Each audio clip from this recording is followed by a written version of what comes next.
সাবেক প্রধানমন্ত্রী BNP chairperson Begum Khaleda জিয়ার জন্মদিন উপলক্ষে তার সুস্থতা, দীর্ঘায়ু ও দ্রুত রোগমুক্ত কামনা মিলাদ ও দোয়া মাহফিল অনুষ্ঠিত হয়েছে।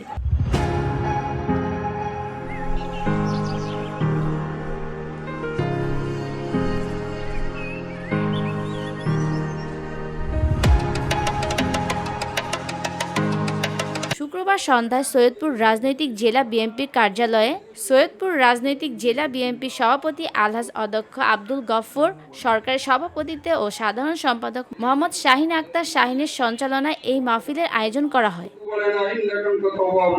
এই সময় বক্তারা বলেন, বেগম খালেদা জিয়া দেশের গণতন্ত্র ও মানুষের অধিকার প্রতিষ্ঠার জন্য সারা জীবন সংগ্রাম করেছেন। তার সাহসী নেতৃত্ব ও ত্যাগ দেশের মানুষের হৃদয় অম্লান হয়ে আছে।